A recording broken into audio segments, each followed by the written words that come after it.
Promo റിവ്യൂയിലേക്ക് എല്ലാവർക്കും സ്വാഗതം. ഈ റിവ്യൂ ഇഷ്ടപ്പെടുവാണെങ്കിൽ ഒന്ന് ലൈക്ക് ചെയ്തും സബ്സ്ക്രൈബ് ചെയ്തും സപ്പോർട്ട് ചെയ്യണേ. അപ്പോൾ നന്ദുവിനെ കണ്ടു കഴിയുമ്പം അനാമിക പറയുന്നുണ്ട്, എന്നെ തല്ലിയത് ഏത് കൊമ്പത്തെ ആളായാലും ആരായാലും അവനെ അകത്താക്കാൻ വേണ്ടി എനിക്ക് ചെയ്യാൻ പറ്റുന്നതെല്ലാം ഞാൻ ചെയ്യുമെന്നും ഏതറ്റം വരെ പോകുമെന്നും അനാമിക പറയുന്നുണ്ട്.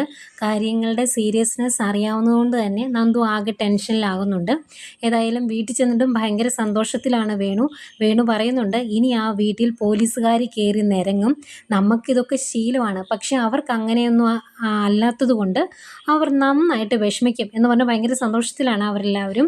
അതുപോലെ അനന്തപുരിയിൽ എല്ലാവരോടും ഇരുന്ന് ഭക്ഷണം കഴിക്കുവാണ്. അന്നേരം അനിയെ ഒന്ന് സുഖിപ്പിക്കാൻ വേണ്ടി ജലജ പറയുവാണ്, ഇവൻ ഇപ്പം അലിഞ്ഞു തിരിഞ്ഞ് നടക്കുമല്ലേ, വീട്ടിലെ ഫുഡൊന്നും കഴിക്കാതെ ആകെ മെലിഞ്ഞു പോയി, പിന്നെ കണ്ടവരുടെ കയ്യിൽ നിന്ന് തല്ലും മേടിക്കും, ഇതൊക്കെയല്ലേ ഇവൻ്റെ ഇപ്പോഴത്തെ പണി എന്നൊക്കെ പറയുന്നുണ്ട്.